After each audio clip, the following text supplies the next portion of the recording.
Welcome to the Human Capital Innovations Podcast. We're your source for personal, professional, and organizational growth and development, where we share original research, explore industry trends, and interview executives and thought leaders from across the globe. We hope you join us often for practitioner-oriented content around all things related to leadership, HR, talent management, organizational development, and change management. Maximize your personal and organizational potential with Human Capital Innovations Podcast.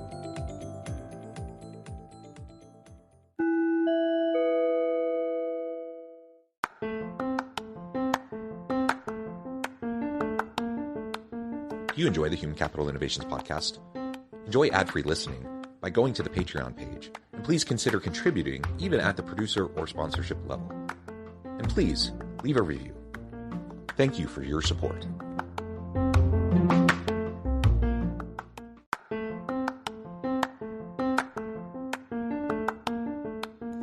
Welcome to the Human Capital Innovations Podcast. In this HCI Podcast episode, I talk with Chris De Santis about how to leverage the power of generational diversity to create better teams, organizations, and workplace relationships.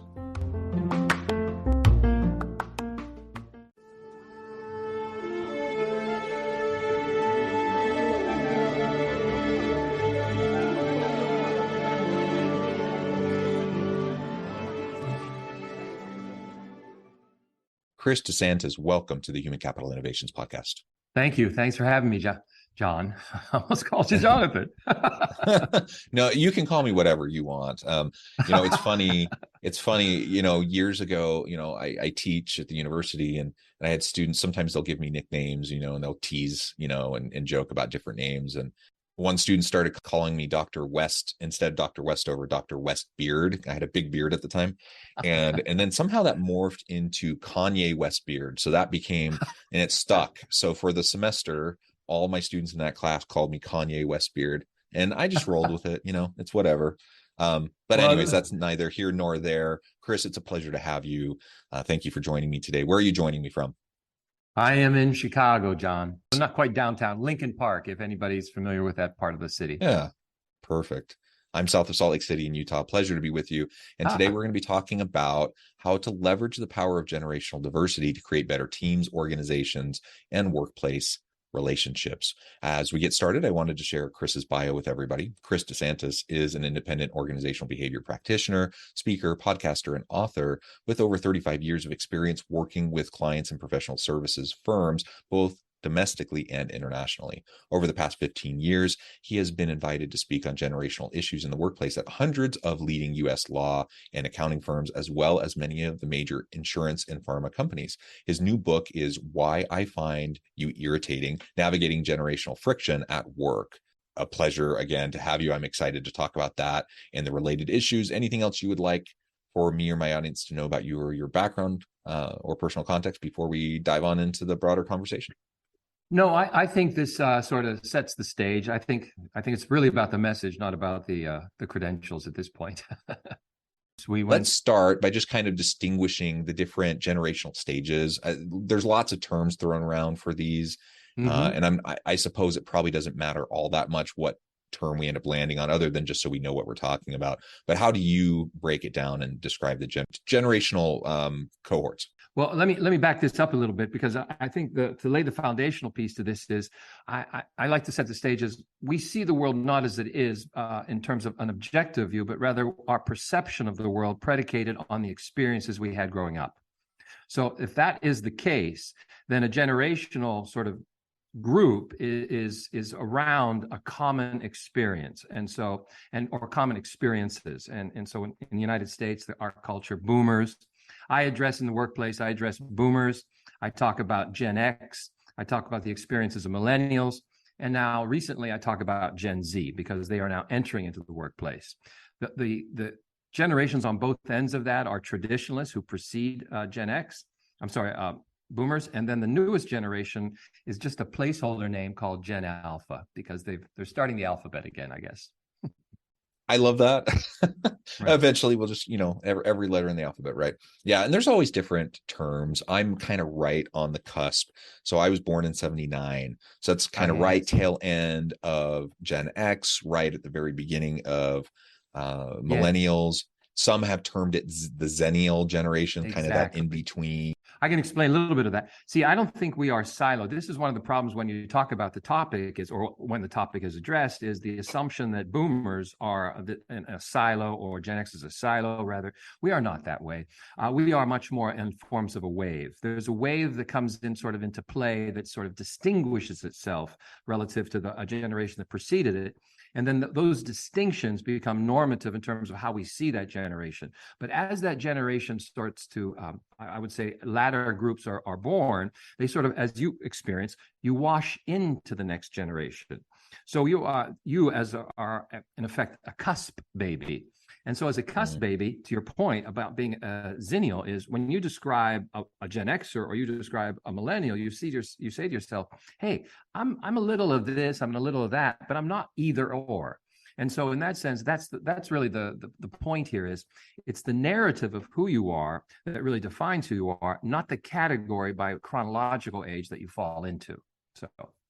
Yeah, absolutely. And as you noted, clearly, these are broad sweeping stereotypes, right? As we're talking about generational cohorts, clearly there's variety and diversity within these cohorts, but it can be a useful typology, right? Of just thinking about some of these meta kind of issues. So it is useful, but we do want to use caution, like not overly simplify things, and recognize that there's still nuance and there's still individuality. And from an organizational and leadership perspective, I always caution leaders, like, there's no substitute for just knowing your people, because it doesn't matter what generation they're from, what their age is. It doesn't matter, what diverse group they might fall into or whatever. They're still their individual person with their own wants, needs, desires, their own career path, and that shifts over time. So you just need to know your people, right? Yeah, well, I also think more importantly, you need to know yourself.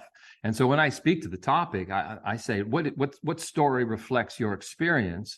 And then how do you interpret those around you relative to the experiences you had? Because this is where we judge. To your point, we move from generalization to stereotype. And then the other I will say, corollary here is that the press sort of gets in the way of this, because they heighten perceptions of a group relative, but not necessarily the reality of the group. So millennials have been getting the short end of the stick now for probably 15, 20 years. And I don't think it's really reflective of who they actually are, but it might be reflective of a few of them. But we imagine it's true of all of them, which, again, to your point, is a stereotype, and it's not right. Yeah. I think it's also useful to maybe think about life stage. I referred to that a minute ago. Life stage versus generational differences, because we all go through different stages of life. Right now I'm in my early 40s. So, I have different priorities than I did 20 years ago and than I will in 20 years from now. So that's something that's a little distinct, isn't it? Yes, because I speak to the generational lens, and then I address this notion of stages of life, because one of the I will say, one thing I like to push back against is, they're just young, they'll grow out of it. Well, yes, of course, we were all young. There used to be actually 4 stages of life, right? A child, a young adult, an adult, and an elder. Because of the extension of adolescence, and we are all living longer. Actually, not all Americans are living longer. Americans in the middle class and above are living longer. Your children, if you have children, 1 and 2 or 3 of them will live to be over 100 if you make it to the middle class and above. So the point being here is, now we have 6 stages. You got a child, a young adult, an emerging adult, which is interesting. These are the people on the journey. An adult, an elder, and then bonus elderhood. That if you make it past 80, you got to wash your dryer. So the point here is, though, that this emerging adult is a new category. And so, and a lot of young people might fall into this because they're exploring who I will become. Yet, when we look at life from my lens, and there are only 4 choices, I just assumed adulthood is a commitment early on to who you will be.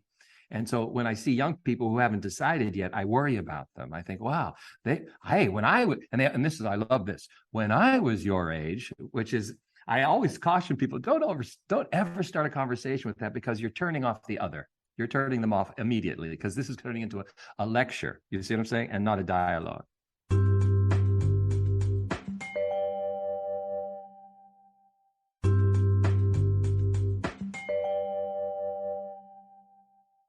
Yeah. And the dialogue and listening carefully, knowing yourself, listening to understand those around you is super important. And yeah, I'm not that much older than, other millennials or even Gen Z. No. I have my oldest daughter is a freshman in college. And, but I think back to, when I was starting college, for example, man, the world was different Yes. than it is Yes. today. Right. And so they're just natural, not only shifts in life stages, and there's these generational differences, but the world is changing. So it's silly. It would be totally silly for me to kind of project my experience from my youth and my young adulthood and that kind of journey period for me onto, say, my 18-year-old, almost 19-year-old daughter, or any of my other kids. And so, yeah, share your wisdom. It's important for us to learn from each other, from all generations, and we're going to talk more about that, certainly. But also, don't dictate, don't prescribe, Yeah. right, and allow people their opportunity to go through their own stages. Absolutely. In fact, what you're saying is interesting because you do have a daughter who's in this age group. Actually, she's part of this Gen Z crowd. And what's interesting about that is we have moved, because when I talk about this, when I write about this, I talk about these parental models. And their parental model is different. It might be different than your own. I know your family, but the Gen X experience had a lot of, I would call free ranging. Actually, that's what the New York Times would call it. And this was akin to the latchkey kid. These kids had more of the experience of being on their own, being more independent. People didn't check in on them with frequency. They're more self-sufficient. Now we've got a generation of young people, millennials and Gen Z, whose parents have always engaged them, always have known where they've been, always have checked up on them. So this dialogue approach is much more pronounced in this younger crowd. And that creates an expectation that I think is unique to those generations, as opposed to my generation, which is much more of an authority model. My parents were authorities. I was not in dialogue with my parents. That would have been unusual. Yeah. I was definitely one of those kind of free range kids. Yeah. And then you talk about helicopter parents, or even now you talk about bulldozer parents, right? So just like we have kind of these generational differences and stages, we have these kind of parenting model differences and stages, perhaps. I don't know. It's all super interesting to just think about how this all interplays with each other. Well, bringing it back to work now. Of course, what we see is people are living longer, and we have now many generations simultaneously in the workforce working together. So you have Gen Z and millennial and Gen X and baby boomers, and even some silent generation folks who are still contributing in the labor force. And all of these individuals with their kind of different mindsets and perspectives are now trying to work together. Of course, that and it's, as you said, we've kind of moved away from this authority model in the workplace. It's not command, control, authoritarian leadership. It's like collaborative, empowering leadership, and those sorts of things. It does produce some challenges, doesn't it? Business is designed in a command and control structure, just as you've said. Corollary to that was business was originally had this element of what I call the covenant. And the covenant was, if you work hard on my behalf and remain loyal in terms of tolerating how you are treated inside this company, you have a chance to really retire from this company. Basically, you have a single arc career. We no longer have those promises of the covenant. We have moved to a transactional model. And so it's not about the brand itself or the company itself that you are sort of enamored with. It's who you are working for within the company. So we've moved it down to a much more, I will say, an intimate level where loyalty is still demonstrated, but it's demonstrated not to the firm per se, but rather to the person I'm reporting to. And if I have a good experience with you, then in fact, I am loyal. Yet we judge the young people from the lens of from the hierarchical model. Hey, you're leaving me, as it were. You are not loyal. You see what I'm saying? But that's not, you're leaving my company. You are not loyal. That's not necessarily true at all. I make the point because I think we're going to see more boomeranging. And that means people will go out and try different jobs, and then they'll come back to the job they took. If you have a mindset that they are being disloyal when they left you the first time, then you lose the opportunity of what they might have learned out there that they could apply inside the next time. And so I think it's a mindset issue of letting go of what we were and accepting what we will be or could be as a consequence. What have you noticed, in all Mhm. your speaking and writing on the topic, what have you noticed in terms of the impact of COVID, move towards remote Ah, work, and yes. now, kind of a shift towards hybrid work? Yes. How has this interplayed with these generational differences and some of the tensions and some of the opportunities as we Right. learn Well, from and work with each other? let me say, for first off, let's start with the millennials, and they have been vindicated. I've always have said that they are time and place agnostic, in the sense that they didn't subscribe to 9 to 5 at the office. They've always felt, look, I could do this otherwhere in different times because my rhythm of work might be different, or the location. Why does it matter? I have my machine. So these things they said, but they were being pushed back. Now, because of the pandemic, we fly 5 years into the future. And so, in that sense, now they are saying, yes, no company has collapsed, and this is a plausible alternative. This now will anchor that, because now Gen Z will be entering the workplace, and they will expect, or they will demand, some level of flexibility because they know it can work. The challenge with this is we still have to have a structure. Now, I will say this interesting about the Gen X generation is they were probably the only generation that was designed for the pandemic, simply because they were in the office, and then they said, well, we got to close the offices. And then they went home and they thought, well, this is no big deal, because again, I'll just figure it out. They had the least issue.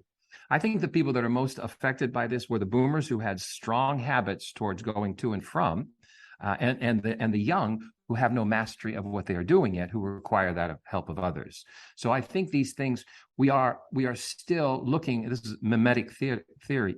We are looking for a model by which to follow, and I don't think there's a model out there that is universal yet, because I think that we should be experimenting, and that's what firms don't tend to do. They tend to execute. And I think in this world that we're living in, we should have a lot of minor experiments to say, okay, how do we make sure that we build relationships in this environment? How do we make sure we teach well in this environment? How do we make sure that our culture is still sound in the circumstances of a remote or a hybrid environment? You see, those are a lot of questions that have to be asked. And nobody really has the answer yet, although some people purport to have the answer, but they were designed as a remote company. You see, the key in this is, if you were designed that way from the get-go, then that's fine. But if you are not, you have to come up to some new level of I will call, you have to reinvent yourself to some degree. But it's here to stay, is my theory. Yeah, I think so too. Certainly, the pendulum swung towards remote for Yes. knowledge workers. It has swung back towards hybrid and some more face to face. But I was just doing. I've researched some of these generational differences. I've also done a lot of research in the area of these work modalities and the design of work, Yes. and some of the Right. flexibility models and such. And I was just writing up a research brief that's going to come out next week about the shifts both in preference and in the lived experience, the actual work experience of workers across the US pre-pandemic, during the pandemic, and now post-pandemic. And Mm-hmm. you definitely see, like, there is, the cliched term, the new normal. Like, there is a new normal around this shift, generally speaking, of what people's expectations and preferences were pre-pandemic, how that adjusted during Right. the pandemic, and now where we're at today. And that will continue to adjust over time, of course. But we're much further around. Like, people who said they never wanted to work remotely Right. before are now actually quite comfortable working remotely, happy to do it. There's a much higher percentage of people wanting to work remotely who are kind of being forced back into the physical office space. Right. Many more who are really desiring hybrid work. And there's a gap between preference versus the kind of the lived reality of what the expectation is in their organization. And that's something that I think organizational leaders are going to continue to grapple with. But like you said, pandemic kind of launched us 5 years into the future. It accelerated the moving into the future of work. And as we continue to look, 5 years from now, 10 years from now, I don't see us going back to how it was before the pandemic and with everyone being back in the office. I just do not see that as a reality, in part, not only because we've learned how to do it successfully largely, but also millennials who are now taking on more and more senior leadership roles in organizations, Gen Z, they just don't see the same necessity as previous generations may have seen. and they recognize that, while there is value to be together in person, in certain circumstances, there are other times where it's perfectly reasonable for us to work remotely and then hop on a Teams call or whatever to do some collaborations. Yeah, all of that is in flux. All of that continues to kind of adjust and to shift. Super interesting.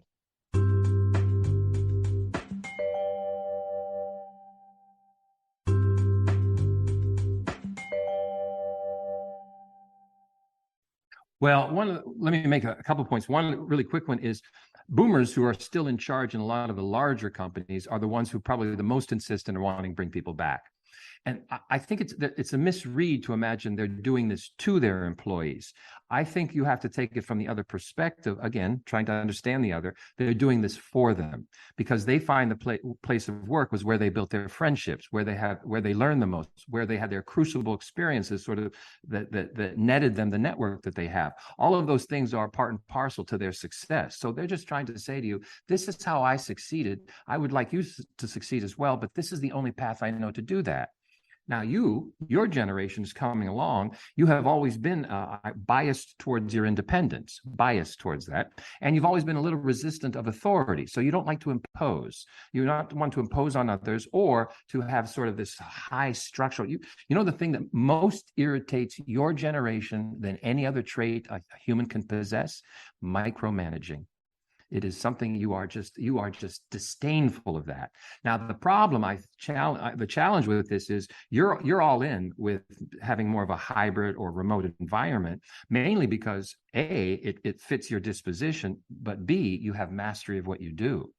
So when you have those two components, you make the assumption that, well, other people would like what I like. And the young are naive enough to believe, yeah, I would like that too. But again, the path to mastery requires our learning is really in contact with others, not in separation. When you're on a learning curve, you learn a lot more by observing than you do just by having a Zoom event or reading something. You have to say, how do the people that do this well do this? And so in that interplay in the office, that's where the learning takes place.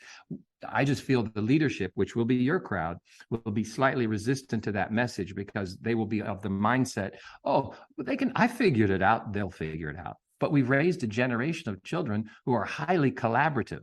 Yeah. And so when they're in that mode of collaboration, you know how I always say this, the word that Gen X describes the young as in a word is needy. In a word. Yeah. They say they're needy. Now, it's an interesting thing to say that a young person is needy. I think they are interdependent. I think when they've been raised doing homework with their parents, when they've been working on group problem solving, they are in the habit of the company of others. I think the people who are saying this about them are often not in the company of others, and they've always just figured it out. Which brings me to my point about them. I think Gen X is needy as well, but their need is more for one of being self-sufficient, being free to do as I wish, you see, but the need isn't expressed in the same way as it impinges on another human. So it's not recognized. And there's so many more of these little kind of nuggets that I think we can pull apart. I did want to just double click on something you just said a moment ago, because I think it's absolutely right. I do think it's the wrong read to think that every older leader who wants people to come back to the physical office is doing it just because they're kind of a curmudgeonly older person who's like, come do it, my way and whatever, and trying to impose. I don't think that's true. And I think I've talked to senior leaders who very much exactly like you were just saying, they see it like they're concerned. They're concerned about younger generations, the career development opportunities, the mentoring, the coaching, like those things that happen often organically, that it's harder to replicate when you're in a remote environment. And it's good that they're concerned about that. And so then the question becomes, well, where's the happy medium, or is there a way to kind of replicate or reproduce those organic water cooler moments, the organic kind of learning that happens when people are together physically? Is there a way to do that when we're remote, or if it's more of a hybrid kind of a thing? All really important questions, and we're going to continue to wrestle with these things over time, for sure. And coming back to what we talked about a little bit ago, of course, we always need to be careful with stereotyping and overreaching with, these kinds of traits and the perspectives. But it is useful to have a general understanding of how these different generations are going to be working together. The last thing I thought we could touch on before we close up for today is really what we can be learning from each other. So there is this disconnect often. There are, older people saying the younger people are needy or entitled, or like there's those types of mindsets. When we're otherizing other people, it just breaks down communication and conversation, and we're not learning from each other. So how do we mitigate those stereotypes and the impact of the stereotyping and the generalizations, the negative perspectives that one generation might have on another, either direction, right? How do we to reduce that, eliminate that, so that we can just learn from each other, so that we can gain from the expertise of that person who's had a 35, 40 plus year career. I'm new, like, hopefully I'm listening, carefully, so that I can learn how I can be successful. How do we facilitate that as leaders? Well, I think a couple of things I would do is I would be more explicit versus implicit. And when I say explicit, I think you need to surface the rules of the organization more. Because what happens with the young is they come, for instance, they'll come into a meeting. Let's say it's a meeting of all the leaders of the organization. I bring in one of my young associates with me. All of a sudden, my young associate is now participating fully in this meeting, and everyone's going, "Why is this young person talking at this meeting?" They don't know enough to talk yet. Now, the young person might be thinking, well, if I'm in a meeting, why wouldn't I be talking? So what we do is we admonish them after they leave the meeting for speaking, but we never told them what their role was in the meeting. And so in that sense, they just sort of, by default, do what they would normally do. My point, again, would tell people what is expected of them. I'm a big fan of expectation meetings. Expectation meetings should be setting the bar. Look, John, you're going to work for me. Here, let me tell you about why I love what I do. Now you know who I am. Then let me tell you about how I manage people, because this might get in the way of what you want. But having said that, what do you want? What do you want to be? And then I listen to that. Then I ask you, what do you need from me to do that? Now, the young are our best negotiators ever, because they've been negotiating with their parents since they were 4 years old. So now they're going to say, this is what I need, this. And you're going to say, no, I can't do that. I can do this. I can do that. No, I got to do this. And now what we do, we basically do some horse trading. And eventually we arrive at what we will do for each other, even though knowing that I'm in charge, I get to decide if we do it or we don't. Then we have to establish, how do we do this? Because start to define things. Here's another one I really hate, because people say this: I want quality product. I look for a team player. These are categorical things you want, but you're not expressing the behaviors or the items themselves in terms of what they need. Again, we got to get down to the micro level of saying to these people, this is what it looks like. Show them models of this. So, last I will say is, there are already talented young people who do many things that well at the firms that you work with, or these firms. You should start to identify what they're particularly talented off and make them teachers to others. Tie them to each other. It creates stickiness. Don't say, oh, John's a great performer, listen to John. No, that's too broad. Say, John is really good in writing a tight brief. That's the person you want to learn from writing a brief. So when we start to assign things that they're really good at and give them the power to teach others, I think we build across. And again, I think we mend some of these perceived obstacles. I hope that sort of says it. I think that's helpful. And I do agree. I think oftentimes it's just perceived obstacles. We can break down those perceptions just by talking to each other, interacting with each other, listening to each other, learning to value each other and our unique contributions that we can make. All of that. I completely agree. I think that's fantastic. Well, we don't come from a place where that was, I'm sorry. Go ahead. Oh, no, I'm sorry. Go ahead. I was just going to say, but as leaders, we don't come from a place where we experience that on our march up through an organization. We come from a place of just following the rules. And now we see them doing the opposite of challenging us, which we find a little insubordinate. But in reality, they're not challenging you. They want to understand the why and the context and participate more fully. Again, I'm done. I'm sorry. Absolutely. Chris, it's been a pleasure. I know at the time I'm going to have to let you go here in a minute, but before we wrap things up for today, I just wanted to give you a chance to share with the audience how they can connect with you, find out more about your work, where they can find your book, and then give us the final word on the topic for today. Yes, my website is cpdesantis.com. The name of my book is Why I Find You Irritating: Navigating Generational Friction at Work. And you can find that anywhere where you buy your books, at Amazon or the Barnes and Noble's website or Books A Million. And then my podcast is called, with my co-host Mary Abijay, Cubicle Confidential. And we answer just very simple work questions on a 30-minute window.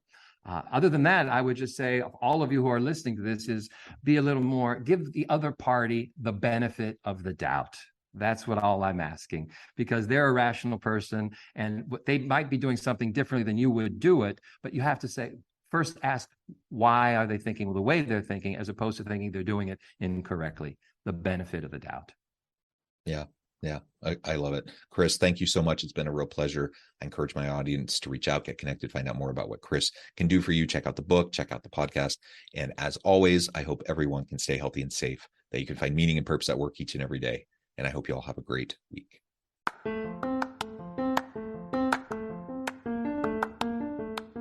you enjoy the Human Capital Innovations podcast? Enjoy ad-free listening by going to the Patreon page, and please consider contributing even at the producer or sponsorship level. And please leave a review. Thank you for your support.